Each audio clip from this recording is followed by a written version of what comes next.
Sorry. I'm sorry. My bad. I need my magic box. It's got 5 Emmys.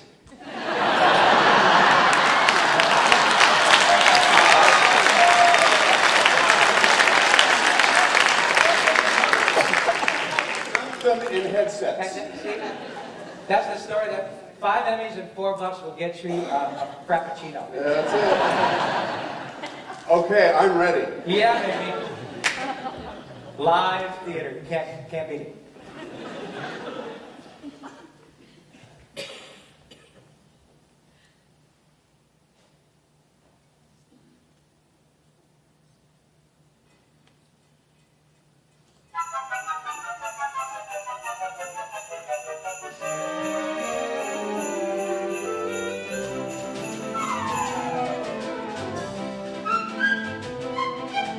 Everybody lives on a street, in a city, or a village, or a town for what it's worth.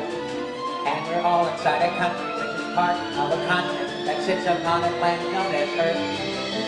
And the Earth is a ball full of oceans and some mountains which is out there spinning silently in space. And living on that Earth are the plants and the animals and also the entire human race. Well, it's a great big universe and we're all really puny. We're just tiny little specks around the size of Mickey Rooney. It's big and black and Mickey, and we're small and Mickey. It's a big universe and we're not. And we're part of a vast interplanetary system stretching 700 billion miles long. With 9 planets and the sun, we think the Earth's the only one that has life on it, although we could be wrong. Across the interstellar voids are a billion asteroids, including meteors and having counted too.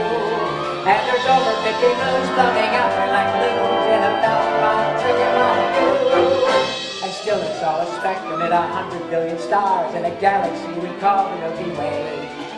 It's 60,000 trillion miles from one end to the other, and still that's just a fraction of the way. Cause there's 100 billion galaxies that stretch across the sky, filled with constellations, planets, moons, and stars.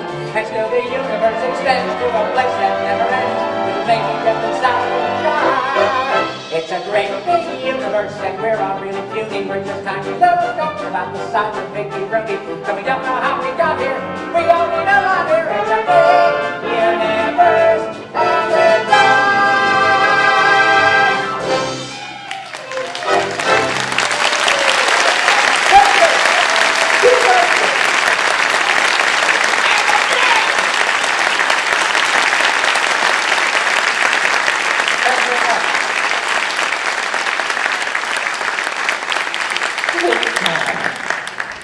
I dig the hot chicks in the band. My hot chick. Yeah, you're hot chick. Pardon me. So we're here so we're going to take a chance now, since we have them all here, to ask a couple questions about how they do what they do. And I thought we could just take an example of a song, since it's something that involves all 3 of them, of how they might write something like the song that we just saw, or the Chiefs song, or any of these others. And so I'll just throw out the question and let whoever wants to answer. So Okay. somebody comes up with a story. We'll skip the whole beginning part that involves the writers and things because they're not here. They come up with a story. They don't matter. Yeah. They come up with a story and maybe they say, we need a song. And so we'll throw this at Julie because I know she's primarily a songwriter, and then it might go to, and then Rob can go because, I'm not primarily. sorry, yeah, that was, so they say we need a song and it needs to be about X. What do you do? Generally, the script would come and there would be a place where it would say song and the lyrics would be in the script. And often in these cartoons, it would be some kind of parody of another song that we needed to write something that sounded very much like, but was not the same because we didn't want to get sued or have the company get sued. And so the next step is to write a song that fits the words, and then we would call in these incredible actors to come in. Oh, thank you.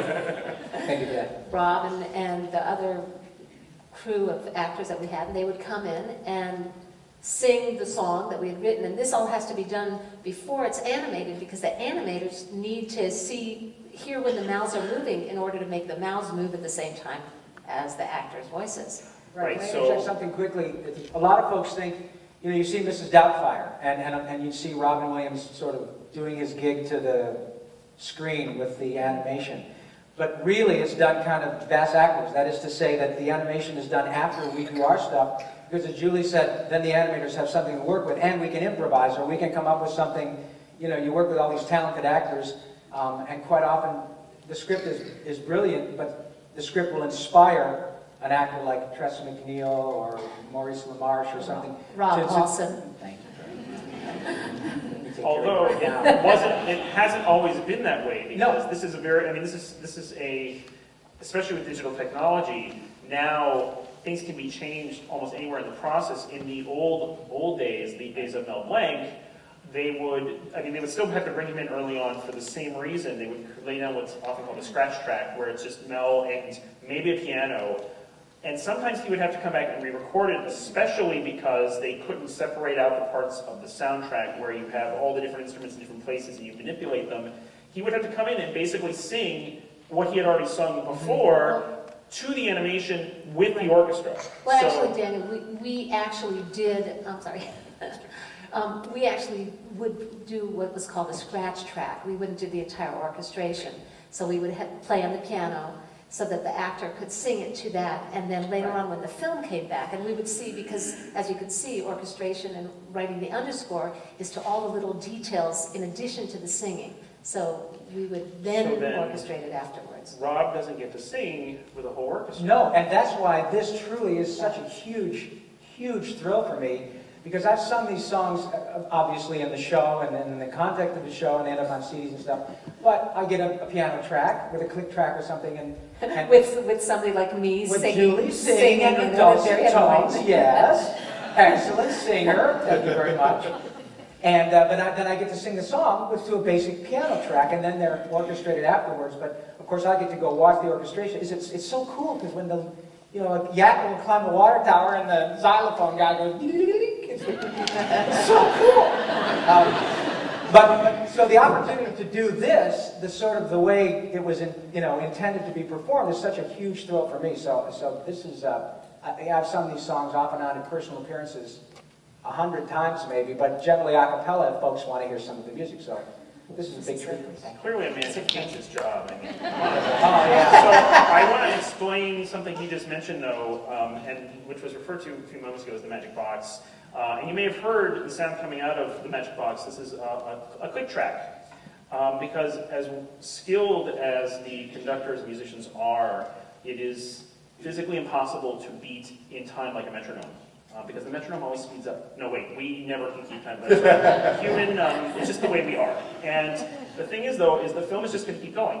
So the click track is a device used in film scoring, in all types of scoring processes, that allows the musicians to play with the conductor, and the conductor to be playing in sync with the film. This goes back into the 30s. Carl Stalling, the composer, was one of the first to use this, although he did not invent it, as many people seem to think he did.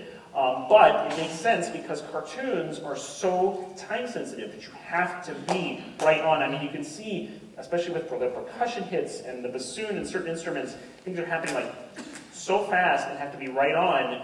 I mean, I think of the song we just saw with Yakko's Universe. We see his face close up, and it's the feet. He kicks his feet, and we get this dum dum yum yum. You miss those hits, it doesn't work. Right. And it has to be very, very exact. It happens a lot on blinks too. If you'll Yeah. notice when they do The like xylophone loves the blinks. Yeah. or it'll be either a string pluck Yeah. or a. So can you talk about this a little bit, Steve, about the orchestration and the cartoony sounds that people tend to hear, because there are certain sounds that we sort of associate. I was talking with the bassoonist earlier about this. I mean, bassoons and cartoons sort of go together. Absolutely. Bassoon is a huge component of the cartoon. Not that it's Nothing so funny, personal. it's a There's nothing beautiful, it's a personal. beautiful Carl Stalling instrument. loved We the love it. bassoon. He actually. That's a big stick, man. Have you seen this thing? That thing. That's gorgeous. Yeah, that's what I'm talking about. If you're gonna play an instrument, play that one. I think we should stop there. Okay.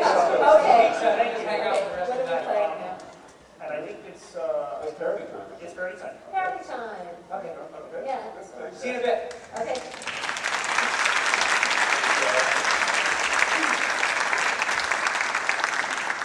All right, we have a kind of a graduated class here in parody. The first one uses an existing piece of, well, a parody, please, of an existing piece of music. I couldn't use the real thing because there would be legal action and financial penalties. So see if you can pick up what the piece was. And in contrast with Richard Stone's amazingly sweet little tune for the little girl, who turns out to be more terrifying than what you see at the beginning.